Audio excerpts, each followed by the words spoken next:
My name is Marcus Riley, 27 years old, from Chicago. They said I'd never make it. Laughed when I talked about building something of my own. So, I left with nothing but a busted laptop and a dream. Now I run the company they can't stop talking about, and they're the ones knocking on my door. Before you judge the kid with the crazy dream, listen closely. If you've ever been doubted, dismissed, or betrayed by the people closest to you, this story is your story too. Hit that like button, subscribe for more true-style revenge stories, and tap the bell so you never miss a moment when the underdog finally wins. They say every family has a golden child and a black sheep. I was the sheep, the kind they didn't even bother shearing. It was a Saturday night in Orland Park, and the whole family was packed into our overly bright kitchen, filled with the smell of baked ziti and the sound of football reruns blaring in the background. I waited until after dinner to say it. Figured they'd be more open with full stomachs. I'm starting a company, I said, trying to keep my voice steady. An app. It helps small businesses manage their bookings, payments, and reviews in one place. Silence, then came the laughter. Loud, unfiltered, and sharper than anything they could have said outright. My dad, Leonard, leaned back in his chair, beer in hand, and snorted. You start a company? Boy, you can't even change your own oil. What you know about running anything? Jamal, my older brother by 4 years, chuckled as he shook his head. Man, I swear. Marcus, you watch one TED Talk and think you're Mark Zuckerberg. Maybe you should start with getting a real job first. Even my mom, Denise, who was usually the quiet one, gave me that look. The one where her lips were tight, eyes flat. You've always had your head in the clouds, baby. I thought you'd grow out of it by now. You need to focus on something that's real. Something with benefits. They weren't just laughing at the idea, they were laughing at me. Like this dream, this vision I had, was just some childish tantrum I hadn't grown out of, but I wasn't a kid anymore. I was 19. I'd graduated from Carl Sandburg High. I'd spent the last year learning to code through free online courses, pulling double shifts at Target to buy an old laptop. I'd mocked up the prototype myself. It worked, I'm serious, I said, trying to pull the conversation back. I've already started building it. There's nothing like it locally. Think about all the barbershops, cleaning services. Lawn care guys, this could streamline everything for them. Barbershops, Jamal scoffed, ain't worried about streamlining. They worried about walk-ins and tips. Ain't nobody in South Chicago using that tech crap. My chest burned. But I just nodded. That night, I didn't argue. I didn't plead for their approval.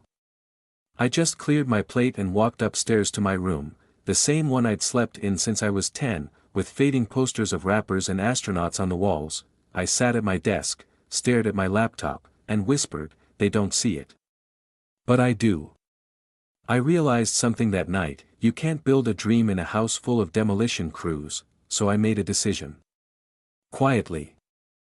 Without a dramatic exit or middle finger thrown, I would leave, and one day, they'd wish they had believed in me, but by then, it would be too late. Leaving Orland Park didn't feel like a victory march. It felt like being exiled. I packed everything I owned into the back of my beat-up Corolla, a duffel bag of clothes, a sleeping bag, and my old HP laptop with a cracked hinge. No goodbye. No be safe. Not even a text from Jamal. I drove east, into the south side of Chicago, where nobody knew my name. Found a 24-hour Planet Fitness near 87th and State and parked there most nights. I'd shower inside, then sleep in the lot with the driver's seat leaned back, hoodie pulled over my eyes, praying no one would tap on the window. Money was tight. I delivered groceries for Instacart during the day, lifted furniture with TaskRabbit on weekends, and scanned Craigslist every night for random gigs, cleaning garages, hauling scrap, anything, but every free minute I had went into schedulings. I'd sit in the McDonald's on 79th Street, nursing a $1 coffee for 6 hours, Wi-Fi barely holding on, fingers frozen as I typed line after line of code. I watched YouTube tutorials until 3 a.m. and taught myself back-end integration. I built the UI in free trial software. I even designed the logo myself, just a little blue lynx with a calendar for a tail. I was broke. Cold. Hungry more often than not, but I was in it. Still, the doubt crept in. Late at night, when I lay in that car with the sound of trains screeching in the distance, I'd ask myself, what if they were right? What if I'm just playing make-believe with a broken laptop and an ego too big for my own good? There was one night, it hit different. I just finished a triple shift. Delivered groceries in the morning, moved 2 couches in the afternoon, and scrubbed a moldy basement in South Shore for $50. My legs were jelly. I hadn't eaten since a gas station granola bar at noon. I went to plug in my laptop at the McDonald's and nothing. Dead. Battery fried. The charger cable had frayed and snapped. I just sat there. Hands shaking, everything I had, every bit of progress, was in that machine. I walked to a pawn shop on 63rd and sold my old PlayStation 3 for $35. Bought a used charger. Prayed it would work. When I saw that blue light blink on the laptop, I nearly cried. Not out of joy. Out of sheer relief. I wasn't ready to quit. Not after all I'd survived. I didn't need a support system. I had momentum, and once Schedulinks was live, once it was real, the world would have no choice but to see me. No apologies. No explanations, just results. I still remember the smell: clippers, talcum powder, and cheap aftershave. That was the scent of my first win. The barbershop was called Fresh Fades, tucked between a liquor store and a tire shop on 87th Street in Calumet Heights. I'd passed it a dozen times, watching the same crowd line up outside every Friday afternoon. One day, I stopped pacing and went in. There were 4 chairs. 3 were full. ESPN was on mute. Marvin Gaye played low through dusty speakers. The guy in the far left chair caught my eye, mid-fade, Clippers jersey, steady hands. I waited until he finished his cut before I approached. You the owner? I asked. He nodded. Depends who's a skin. My name's Marcus, I said, extending a hand. I built an app that can help you schedule appointments, manage walk-ins, track reviews, all from your phone. It's called Schedulinks. You got 5 minutes? He looked me over. My shirt was wrinkled. I hadn't shaved in days. My shoes were separating at the sole. I didn't look like a CEO, I looked like a broke college kid hawking candy bars. But something in him softened. Maybe he recognized the grind. Maybe he saw himself. Talk, he said, gesturing toward the back room. I showed him the prototype on my cracked laptop. Walked him through the calendar, the automatic SMS reminders, the analytics. He nodded slowly, then started asking real questions, the kind serious people ask. By the end of the demo, he leaned back and said, "All right. What's it cost?" I panicked. I hadn't even figured out pricing yet. First 3 months are free, I said quickly. After that, $20 a month. He smirked. Smart kid. You got a card? I didn't. So I wrote my number on a sticky note and left. 2 days later, he called. I'm in. Let's set it up. His name was Ty. He became my first client, my test case, my proof of concept. And when he told his cousin, who ran a nail salon nearby, it started to snowball. Within 3 weeks, I had 6 businesses on Schedulinks. A dog groomer in South Shore. A mechanic on 95th. A small yoga studio run by a retired schoolteacher. I didn't sleep. I barely ate. Every new sign-up meant new code, new fixes, new user feedback. But it also meant one thing: it was working. And then came the email. Subject line, "Let's talk." It was from a woman named Alicia Tran, small-time investor, ran a firm out of the South Loop focused on tech startups serving underserved communities. She'd heard about the app through one of her barber clients. I've got 15 minutes Thursday at noon, she wrote. don't be late. That meeting changed everything, but in that moment, sitting outside Fresh Fades with $40 in my pocket and my hoodie pulled tight against the wind, all I felt was one thing: I'm not invisible anymore. They might have laughed at my dream. But this city, it was finally listening. The first time my mother texted me in 2 years, it was just 4 words: "Hope you're doing okay." I stared at it for a long time. No emojis. No punctuation. Just enough to look concerned, not enough to feel real. I didn't reply. By then, I was living in a 2-bedroom apartment in Bronzeville, top floor, corner unit. My bedroom window faced west, where the skyline burned orange at sunset.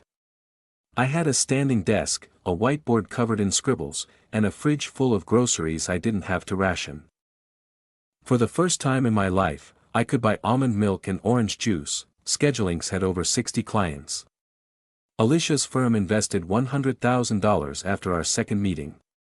I hired a freelance designer from Columbia College and a part-time developer from Hyde Park. We weren't huge, but we were moving, and suddenly, so was my family. "Hey, it's Jamal. Heard you got some kind of app going. That's wild, man. Real proud of you."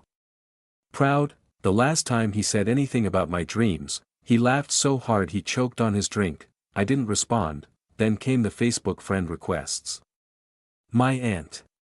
My cousin Shantae. Even Dad, who once swore social media was a government scam, sent me a DM. "We should catch up, son." I scrolled through the messages like reading bad poetry. Not one mentioned the nights I slept in my car. Not one said, "We were wrong." Just vague checking-ins and "so proud of yous" that all smelled the same: opportunistic, because they knew. Word had gotten out. The Chicago South Side Business Journal did a piece on us, local app changing the game for small shops. They printed a picture of me outside Fresh Fades with tie. I had a fresh cut, new hoodie, and a look in my eye I hadn't seen since I was a kid. I'd posted it on LinkedIn. Someone must have sent it to them. Still, I didn't reply to anyone. Not yet, because deep down, I knew what was coming next. The messages were just feelers. Like sharks circling the water before the bite. I wasn't angry. Not anymore. That part had burned out during the cold nights and skipped meals. What I felt now was clearer: certainty. I knew exactly who I was. What I had built. And I knew exactly where they stood when I needed them most, so I turned off my phone. Opened my laptop. And got back to work, because I wasn't done yet. Success isn't when they notice you, it's when you don't need to care that they finally did. The call came on a Thursday night. I was reviewing client feedback with my developer, cleaning up a bug that crashed the calendar view on Android phones. My phone buzzed 3 times before I looked. Mom, mobile, voicemail, 047. I hesitated, then hit play. Her voice was shaky, breathy, like she'd been crying but wanted to sound composed. "Hey, Marcus. I know we haven't spoken in a while. I wouldn't be calling unless it was important. It's your father. He's not doing well. The doctors say it's cancer. Stage 4. Pancreatic. It's moving fast. Just, if you can come by. Even just once. Please." She hung up before she had to say what she really meant. "We need you now." I sat with that for a while. Not the news. The tone, it wasn't grief. It was strategy. By Saturday, I was driving back into Orland Park. Funny how the streets looked smaller now, like I'd grown and the neighborhood had shrunk. Same manicured lawns. Same silence behind closed doors. I pulled into the driveway of the old house. White shutters still crooked. Basketball hoops still rusted. But the place felt different. Quieter. Like it had aged in my absence. Mom opened the door before I knocked. Her eyes were red, but her hug felt rehearsed. Not warm. Not cold. Just practiced. "He's in the back room now," she said, leading me through the house. The hospital bed just came yesterday. Insurance barely covered any of it. Ah. There it is. The first breadcrumb. Dad looked small in the bed, smaller than I remembered. Tubes in his nose. Arms thinner than I'd ever seen. His eyes opened when I walked in, and for a moment, they lit up. But he didn't say anything. "Hey," I said softly. He nodded. "You made it." That was it. No apology. No reflection. Just a transaction, presence acknowledged. Later, we sat around the kitchen table, me, Mom, Jamal, and Aunt Rhonda. They fed me tea, compliments, and a story. Long and winding, but I caught the message loud and clear: the house was in trouble. Medical bills piling up. The mortgage was 2 months behind. Insurance wasn't enough. "We've tried everything," Mom said, dabbing her eyes. They never said the words outright. "They didn't have to. We need your money." I stirred my tea and listened, then I spoke. "I'll take care of it. But I want the house." The room went still. Jamal's face twisted. "The hell you mean?" "Put the deed in my name.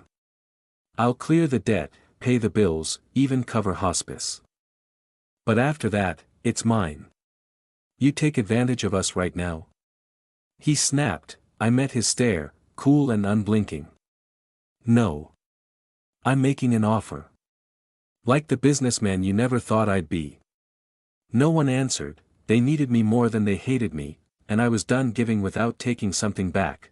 By Sunday morning, I had the paperwork ready. I wasn't bluffing. I wasn't asking. I was offering them a deal, clean, legal, binding. It took me all night and one call to Alicia's lawyer to get the language right. "Family deals are the messiest," she warned. "Use signatures, not trust." So I did, 4 printed copies, notarized by a friend downtown, with clear terms. Marcus Riley assumes all outstanding mortgage payments, property taxes, and medical debt related to Leonard Riley. In exchange, full legal ownership of the home at 1043 West Avenue transfers to Marcus Riley, effective immediately upon signatures. I arrived back at the house in Orland Park with the folder tucked under my arm and ice in my chest. The family was already gathered in the living room. Mom sat stiffly in her armchair, her rosary between her fingers like she was praying me out of this decision. Jamal leaned against the wall, arms crossed, jaw clenched.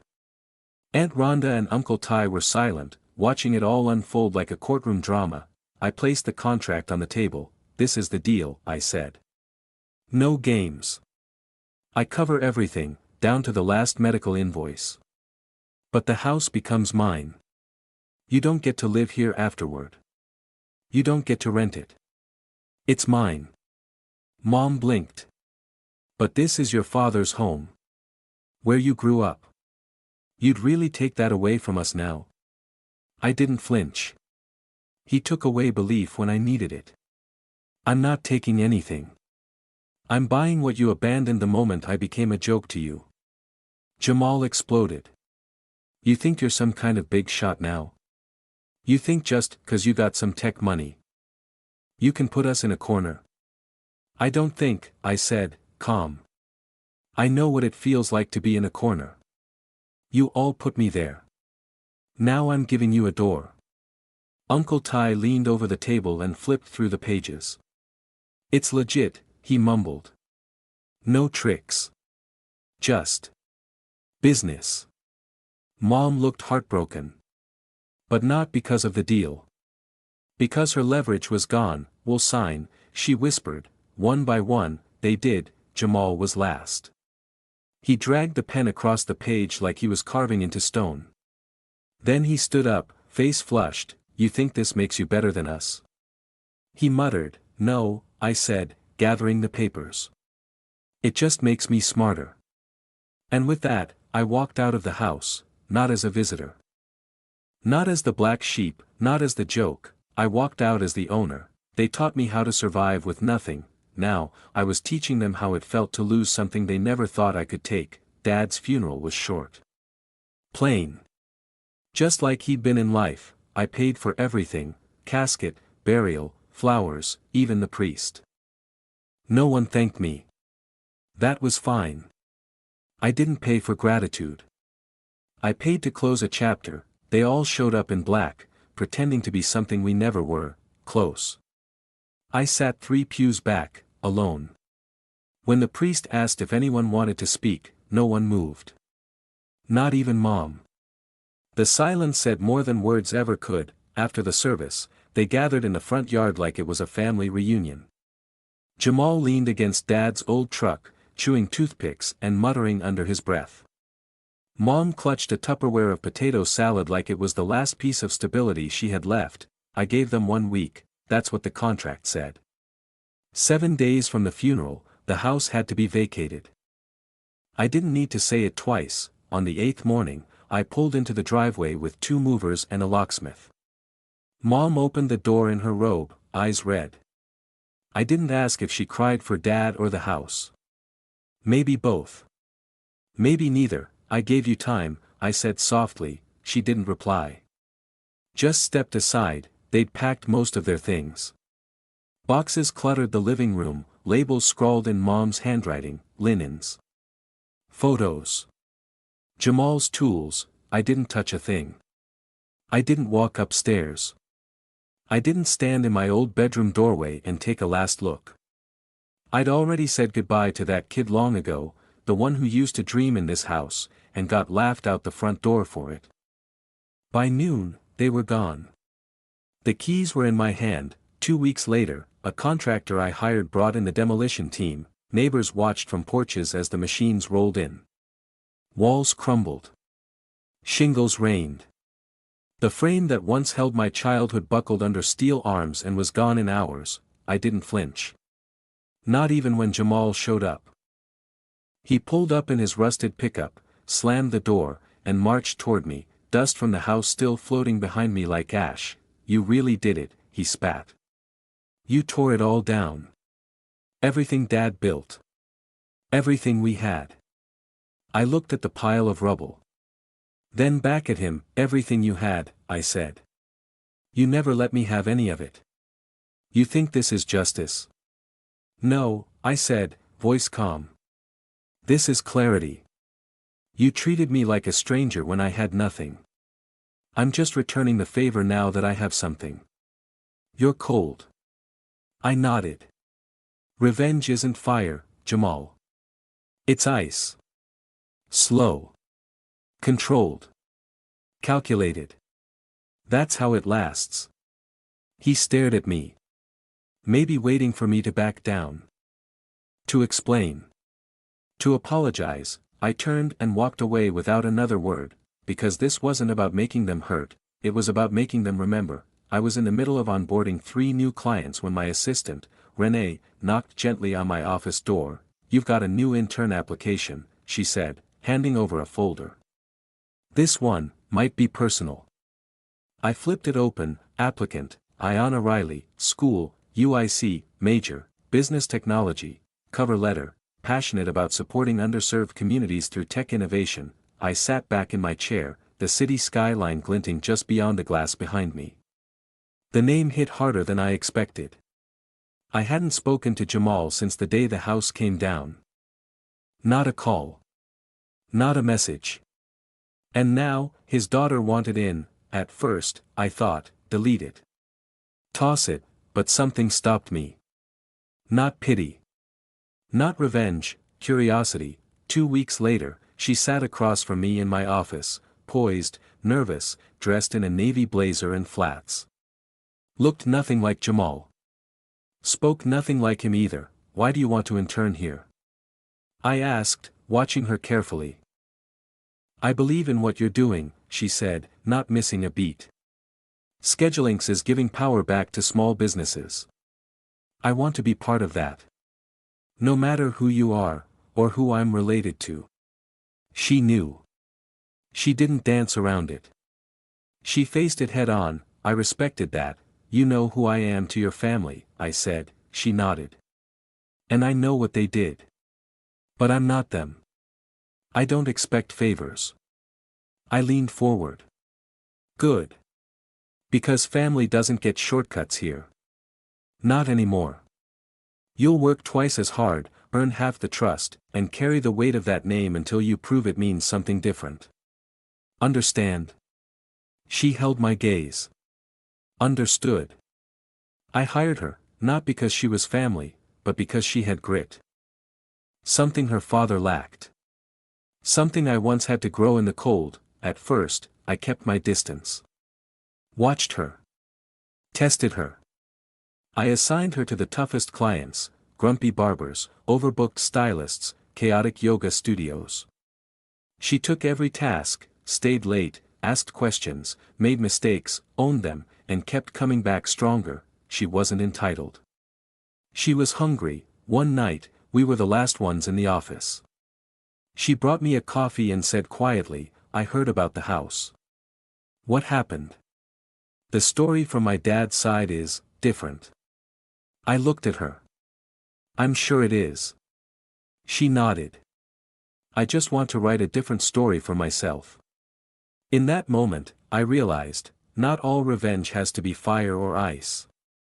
Some of it is healing, earned, slow, cautious, and maybe letting someone in, just one person, wasn't weakness, it was control. She walked out of the office that night with a clipboard in hand and her name on a real project, not because of where she came from, but because she earned it, and I made sure she knew every step of the way. This legacy, it's built, not inherited.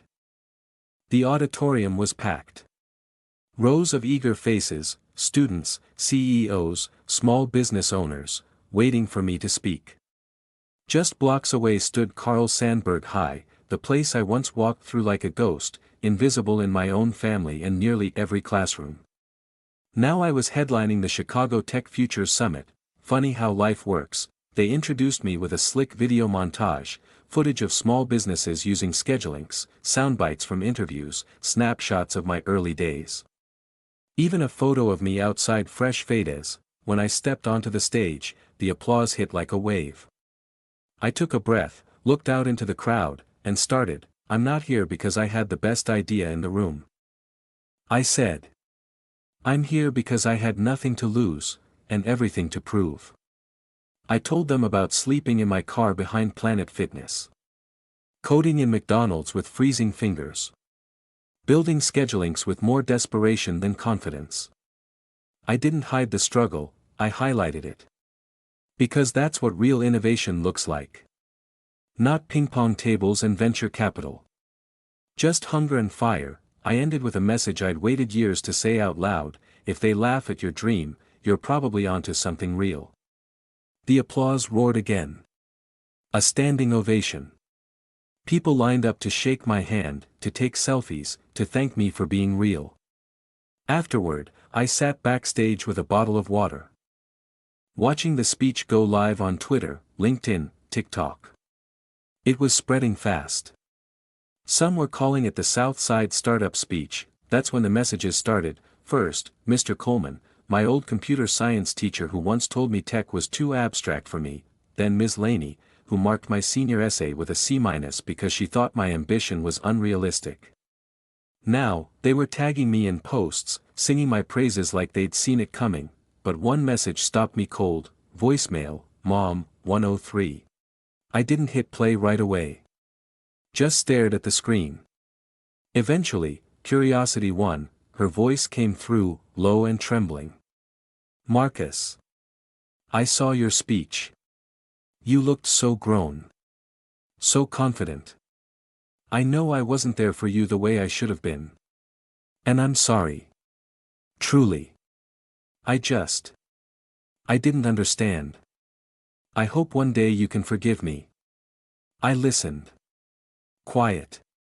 Still, then I deleted the message. No anger. No satisfaction. Just clarity, because I wasn't chasing their approval anymore. I never really was. I was chasing peace, and I found it. Not in applause. Not in headlines, but in knowing I built something from nothing, and never needed anyone's permission to do it. I closed my laptop. Looked out at the city glowing beneath the night sky, then I turned back to my desk, rolled up my sleeves, and got back to work. the dream they laughed at, it's only just beginning. If this story hit a nerve, if you've ever been doubted, dismissed, or told your dreams were too big, don't stay silent. Drop a comment and share your story. Would you have done what Marcus did? Have you ever turned pain into power, or are you still grinding, waiting for your moment? Hit like, subscribe, and turn on notifications for more powerful true style stories about revenge, redemption, and rising above.